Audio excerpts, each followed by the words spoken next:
الرحيم.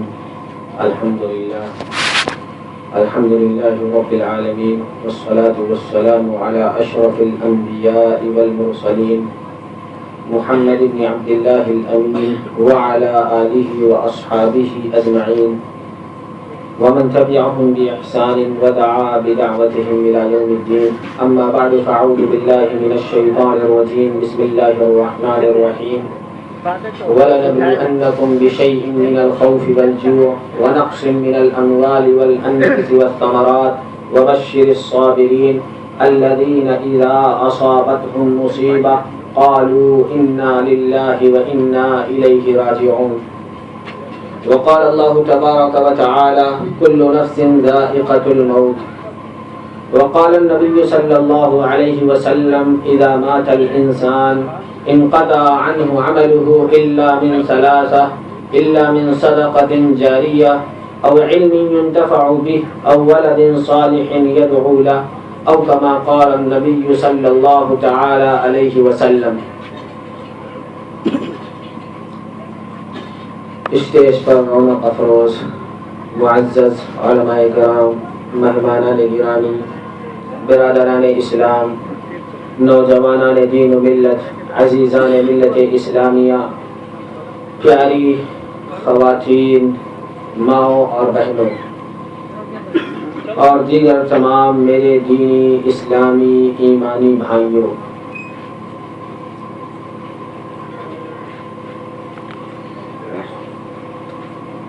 آج بتاریخ 11 نومبر 2014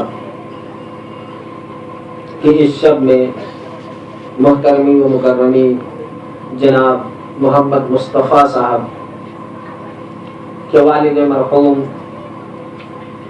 جناب عبدالجلیل مرحوم صاحب کی یاد میں اور ان کے ایصال ثواب کی خاطر اس دینی، ایمانی، روحانی، تربیتی اور اصلاحی محفل کا انعقاد کیا گیا ہے.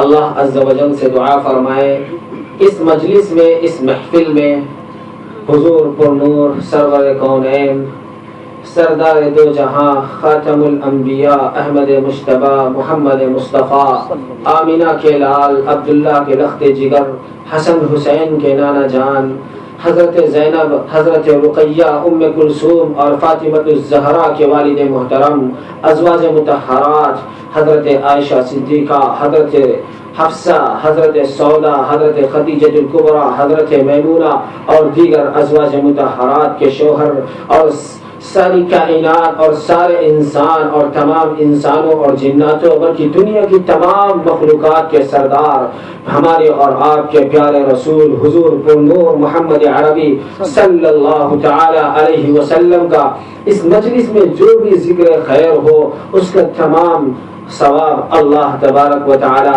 مرحوم عبدالجلیل صاحب کی روح کو پہنچائے اور انہیں قبر میں ان کی قبر کو جنت بنائے اور انہیں قبر میں کروٹ کروٹ سکون نصیب فرمائے. میرے عزیزوں، میرے بھائیوں اور مسلک اہل سنت والجماعت سے تعلق رکھنے والے ہمارے غیور نوجوان دوستوں اور بھائیوں، اس دنیا میں انسان یہ سب سے اعلیٰ مخلوق ہے. انسان سے زیادہ اعلیٰ اللہ نے فرشتوں کو بھی نہیں بنایا ہے. انسان سب سے اعلیٰ مخلوق ہے اور انسانوں میں سب سے اعلیٰ، سب سے اشرف، سب سے برتر، سب سے بالا، سب سے معزز، سب سے زیادہ رتبے والا، سب سے زیادہ شان والا، سب سے زیادہ مقام والا جو انسان اس دنیا میں آیا ہے، جو سردار بن کر آیا ہے، جو خاتم الانبیاء بن کر آیا ہے، وہ امام الانبیاء بن کر آیا ہے، کائنات کا سردار بن کر آیا ہے، وہ ہمارے اور آپ کے پیارے آقا محمد مصطفیٰ صلی اللہ تعالی علیہ وسلم کی ذات گرامی ہے۔ حضور صلی اللہ علیہ وسلم کی ذات سے اعلیٰ اس کائنات میں نہ کوئی انسان پیدا ہوا ہے، نہ قیامت تو کوئی انسان پیدا ہو سکتا ہے جو یہ کہے کہ رسول اللہ صلی اللہ علیہ وسلم کے بعد بھی کوئی نبی اس دنیا میں آ سکتا ہے۔ خدا کی قسم وہ کانا دجال ہو سکتا ہے، وہ جھوٹا ہو سکتا ہے، وہ فریبی ہو سکتا ہے، وہ مکار ہو سکتا ہے، وہ جہنمی ہو سکتا ہے، وہ دوزخی ہو سکتا ہے، وہ اللہ کا نافرمان ہو سکتا ہے، وہ کافر ہو سکتا ہے، وہ مرتد ہو سکتا ہے، وہ جہنم میں جانے والا ہو سکتا ہے، وہ مسلمان اور اللہ کے نبی صلی اللہ علیہ وسلم کا عاشق اور محبوب قطعا نہیں ہو سکتا۔ رسول اللہ صلی اللہ علیہ وسلم یہ آخری نبی ہے، حضور آخری نبی ہے، آپ کے بعد کوئی نبی اس دنیا میں آنے والا نہیں ہے۔ رسول اللہ صلی اللہ تعالی علیہ وسلم سب سے زیادہ افضل، سب سے زیادہ برتر اور بالا پیغمبر ہیں۔ حضور صلی اللہ علیہ وسلم کی شان اللہ تبارک و تعالی نے تمام نبیوں سے زیادہ بلند اور بالا بنائی ہے۔ حضور صلی اللہ علیہ وسلم کی اس دنیا میں جو عمر ملی ہے وہ تو 63 سال 4 دن حضور صلی اللہ علیہ وسلم کی عمر ہے۔ 63 سال ہے یا 63 سال 4 دن حضور کی عمر ہے۔ یا اعلی حضرت تحریر فرماتے ہیں کہ حضور پر نور سرور کونین محمد عربی صلی اللہ علیہ وسلم اس دنیا میں تشریف لائے، جس دن تشریف لائے وہ دن دوشنبے کا دن تھا، جس دن حضور اس دنیا میں آئے وہ دن پیر کا دن تھا، اور وہ تاریخ ربیع الاول کی 8 تاریخ تھی۔ اعلیٰ حضرت فرماتے ہیں کہ وہ ربیع الاول کی 8 تاریخ تھی۔ حضور صلی اللہ علیہ وسلم ربیع الاول کی 8 تاریخ اس دنیا میں تشریف لائے ہیں، اور ہمارے پیارے آقا احمد مصطفیٰ صلی اللہ علیہ وسلم دنیا کا سب سے بڑا غم دے کر اس دنیا سے رخصت ہوئے ہیں، وہ ربیع الاول کی 12 تاریخ تھی۔ اعلیٰ حضرت حضرت کے کہنے کے مطابق حضور صلی اللہ علیہ وسلم 8 ربیع الاول کو تشریف لائے۔ حضور کی عمر 63 سال ہے، یا حضور کی عمر 63 سال 4 دن ہے، یا حضور کی عمر 63 سال 5 دن ہے، جو بھی حضور کی دنیا کی عمر ہے، حضور سے پہلے جتنے بھی نبی آئے ہیں قرآن پاک میں 25 نبیوں کا تذکرہ موجود ہے۔ آدم علیہ السلام سے لے کر حضور صلی اللہ علیہ وسلم سے پہلے حضرت عیسیٰ علیہ السلام تک 1,23,999 انبیاء اکرام علیہ السلام اس دنیا کی دھرتی پر آئے ہیں، اور اس دنیا کے اندر ان تمام نبیوں اور پیغمبروں کے بعد سب سے اعلیٰ پیغمبر، سب سے افضل پیغمبر، سب سے زیادہ تمام نبیوں کا سردار جو پیغمبر بن کر آیا ہے وہ مکہ المکرمہ میں پیدا ہونے والا، آمینہ کی گود میں جنم لینے والا، عبداللہ کا بیٹا بن کر آنے والا، ساری کائنات کا سردار بن کر آنے والا، اور صبح قیامت تک پیدا ہونے والے ایک ایک انسان کا نبی بن کر آنے والا، ہادی بن کر آنے والا، بشیر بن کر آنے والا، نذیر بن کر آنے والا، طٰہٰ اور یاسین بن کر آنے والا، مزمل اور مدثر بن کر آنے والا، قرآن جس کی قسم کھا کر کہتا ہے والضحیٰ واللیل اذا سجا ما ودعک ربک وما قلی، قرآن جس کی منقبت بیان کرتے ہوئے کہتا ہے الم نشرح لک صدرک ووضعنا عنک وزرک الذی انقض ظہرک، قرآن جس کی شان بیان کرتے ہوئے کہتا ہے یا ایھا المدثر یا ایھا المزمل یاسین والقرآن الحکیم، قرآن جس نبی کی منقبت نہیں، قرآن جس نبی کی زبان بیان کرتا ہے کہتا ہے لا تحرک بہ لسانک، قرآن نبی کا سینہ بیان کرتا ہے الم نشرح لک صدرک، قرآن نبی کا چلنا بیان کرتا ہے، قرآن نبی کا مدینہ بیان کرتا ہے لا اقسم بہذا البلد وانت حل بہذا البلد، قرآن نے جو حضور کی ایک ایک ادا کا تذکرہ کر دیا ہے۔ ارے کوئی شاعر ہوگا حضور کی شان بیان کرے گا، کوئی محدث ہوگا حضور کی شان بیان کرے گا، کوئی ادیب ہوگا وہ حضور کی شان بیان کرے گا، کوئی عالم ہوگا وہ حضور کی شان بیان کرے گا، کوئی واعظ ہوگا وہ حضور کی شان بیان کرے گا، لیکن خدا پاک کی قسم کھا کر کہتا ہوں ساری شان کے مقابلے معاشرے میں سب سے اعلیٰ شان اس ذات کی ہوگی جس نے نبی کو نبی بنا کر بھیجا ہے، وہ ہمارا اور آپ کا اللہ ہے، جس نے قرآن میں حضور کی شان بیان فرمائی ہے، جس نے قرآن میں حضور کی شان بیان کری۔ ارے کیا شان بیان کی ہے؟ والضحیٰ، اے نبی تیرے روشن چہرے کی قسم۔ والضحیٰ ترجمہ علماء اکرام تفسیر کبیر نے، امام رازی رحمت اللہ علیہ نے اس جملے کے 3 ترجمے کیے ہیں، ان میں سے ایک ترجمہ یہ ہے والضحیٰ، اے نبی تیرے روشن چہرے کی قسم۔ واللیل اذا سجا، اس کے 3 ترجمے امام رازی نے کیے ہیں، اس کا ایک ترجمہ اے نبی تیری سیاہ زلفوں کی قسم۔ والضحیٰ تیرے روشن چہرے کی قسم، واللیل اذا سجا تیری سیاہ زلفوں کی قسم۔ حضور صلی اللہ علیہ وسلم کے رخ انور کی قسم قرآن کھاتا ہے، حضور کی سیاہ زلفوں کی قسم قرآن کھاتا ہے، حضور کے چلنے کا تذکرہ قرآن کرتا ہے، حضور کے سینے کا تذکرہ قرآن کرتا ہے، حضور کے مدینے کا تذکرہ قرآن کرتا ہے، حضور کی زبان کا تذکرہ قرآن کرتا ہے۔ تو میں کیوں نہ حضور کی وہ شان بیان کروں جو قرآن بیان کرتا ہے، میں کیوں نہ حضور کا وہ مقام بیان کر دوں جو قرآن بیان کرتا ہے۔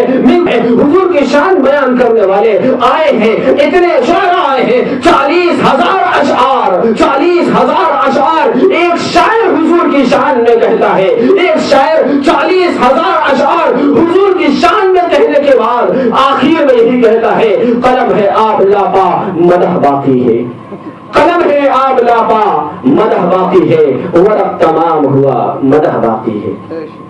قلم ہے آب لاپا مدح باقی ہے، ورق تمام ہوا مدح باقی ہے۔ سارے اوراق لکھ ڈالے ہیں، لیکن حضور کی شان ختم ہو جائے، حضور کا مقام ختم ہو جائے، حضور کی منقبت بیان کرنا ختم ہو جائے، حضور کی شان جو حضور کی ہے وہ میں بیان کر دوں، یہ کسی انسان کے بس میں نہیں ہے، یہ تو اللہ مالک الملک ہے، وہ حضور کی شان بیان کرتا ہے۔ اس سے اچھی کون ہے جو حضور کی شان بیان کرے گا؟ ہمارے پیارے آقا صلی اللہ علیہ وسلم تمام نبیوں کے سردار۔ یہ عقیدہ ہے بھائیو، ہے جس کا ہے وہ ہاتھ اٹھائے۔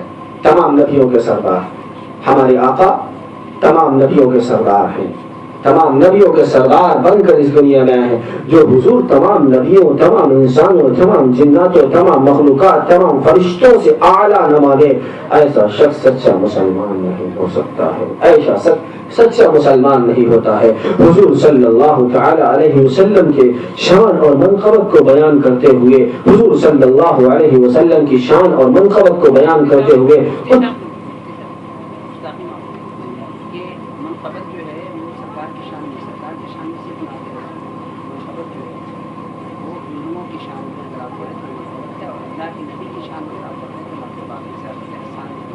جی عالم صاحب نے فرمایا کہ منقبت کا لفظ حضور کے لیے استعمال نہیں ہوتا، نعت کا لفظ استعمال ہوتا ہے۔ حضور کے لیے نعت کا لفظ استعمال ہوتا ہے، منقبت کا لفظ استعمال نہیں ہوتا ہے۔ میں ان حضرات کی خدمت میں انتہائی ادب و احترام کے ساتھ یہ عرض کروں گا، محدثین نے اپنی کتابوں میں لفظ مناقب استعمال فرمایا ہے، اور اس مناقب چیپٹر کے نیچے منقب جمع مناقب، اس مناقب باب و مناقب اس چیپٹر کے نیچے تمام محدثین اکرام نے حضور پرنور صلی اللہ علیہ وسلم کی شان کا تذکرہ کیا ہے، ابو بکر صدیق کی شان کا تذکرہ کیا ہے، عمر فاروق اعظم کی شان کا تذکرہ کیا ہے، عثمان ذی النورین کی شان کا تذکرہ کیا ہے، علی المرتضیٰ کی شان کی تذکرہ کیا ہے۔ ارے وہ کتاب جو تمام مدارس میں پڑھائی جاتی ہے، جسے پڑھے بغیر عالم دین عالم نہیں بنتا ہے۔ علامہ ولی خطیب تبریزی رحمت اللہ علیہ محدث کی کتاب مشکات المصابیح جلد نمبر 2 میں باب مناقب موجود ہے۔ اس مناقب کے تحت حضور کی شان کا بھی تذکرہ ہے، اس مناقب کے تحت حضور صلی اللہ علیہ وسلم کے خلفائے راشدین ابو بکر و عمر عثمان و علی کا بھی تذکرہ ہے۔ لفظ مناقب ہمارے محدثین نے استعمال کیا ہے، ہمارے بزرگوں نے استعمال کیا ہے، ہمارے اولیاء نے استعمال کیا ہے، ہمارے بڑوں نے استعمال کیا ہے، ہمارے اسلاف نے استعمال کیا ہے، اس لیے میری بھی زبان سے وہ لفظ نکل گیا ہے۔ آپ تو کہنے مجھے معلوم ہے، اس لیے آپ بتا دیجئے۔ اعلیٰ حضرت فاضل بریلوی رضی اللہ تعالیٰ عنہ نے 8 جو ربیع الاول کا مقدمہ لکھا ہے سرکار کی ولادت کی سعادت سے، کس کتاب سے بول رہی ہے تو میں نہیں جانتا، لیکن اعلیٰ حضرت کہ نعتیہ دیوان سے ایک شعر صرف میں پڑھتا ہوں، اس کے جواب میں ثابت ہو جائے کہ 12ویں تاریخ کا مجرا ہے سجدہ نور کا، 12 برجوں سے جھکا ایک ایک ستارہ نور کا. اس کے بعد میں پڑھوں گا.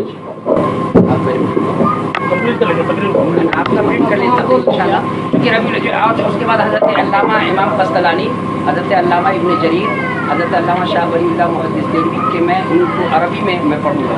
انہوں نے بیان کیا کہ کس وقت میں ربیع الاول میں حضرت امام جلال الدین سیوطی اور خود آپ کے انور شاہ کاشمیری جو دیوبندیوں کی ہیں جنہوں نے فیض الباری شرح بخاری لکھی ہے، ان کی بھی میں عبارت پڑھوں گا. حضرت شاید میری بات سمجھ نہیں سکے. اعلیٰ حضرت کی ایک شعر انہوں نے پیش فرمایا جس سے یہ ثابت ہوتا ہے کہ حضور کی پیدائش 12 ربیع الاول، حضور کی پیدائش 12 ربیع الاول. اور اعلیٰ حضرت نے ایک کتاب میں تحریر فرمایا ہے کہ حضور جی حضرت توجہ فرمائے. جی جی جی سماعت فرمائے. آپ کی کسی بات پر میرا کوئی اعتراض نہیں. صرف ایک چھوٹی سی بات عرض کر دے. دیکھیے کچھ چیز کتاب کا نام لے لیجیے، میں نہیں لے رہا ہوں، میں اپنی بات بھی بول دے رہا ہوں. دیکھیے کبھی کبھی ایسا ہوتا ہے کوئی بات آپ کہتے ہیں ہم کہتے ہیں، اپنا منشا ظاہر ہو جاتا ہے، بات کلیئر ہو جاتی ہے نا. بات دیکھیے انہوں نے جو فرمایا میں ابھی اس بات کو ملا کے بالکل کلیئر کر دیتا ہوں کہ کہنے کا مقصد منشا کیا گیا ہے. اعلیٰ حضرت نے اپنی کتاب میں ایک کتاب میں 8 ربیع الاول لکھا. کتاب کا نام بتا رہا ہوں حضرت، آپ پریشان نہ ہو. 30 جلدوں میں کی کتاب اعلیٰ حضرت کی فتاوی رضویہ شائع ہوئی ہے. فتاوی رضویہ جی جی العطایا النبویہ جی جی جی جی موجود ہے 30 جلدوں میں مکمل. تمام یعنی اب میرے پاس 1.5 لاکھ روپے کی کتابیں موجود ہیں. ماشاء اللہ سبحان اللہ. تو وہ کتاب آپ نے، میں نہیں رہتا ہوں، میں یہاں نہیں رہتا ہوں، میں بھی نہیں رہتا ہوں. پہلی بار یہاں حاضر ہوں. میں علی گڑھ کی سرزمین سے میرا تعلق ہے. میرا تعلق لکھنؤ سے ہے. حضرت شامینہ شاہ رحمۃ اللہ علیہ، حضرت وارث علی شاہ رحمۃ اللہ علیہ. اور میرا جو اصل جو گھر ہے یہ بہرائچ میں حضرت سید سالار مسعود غازی رحمۃ اللہ علیہ، ان کے والد محترم حضرت سید ساہو سالار مسعود غازی رحمۃ اللہ علیہ کا مقبرہ ہمارے گاؤں میں ہے. اب آپ بتائیں ان کے والد محترم کہاں ہیں؟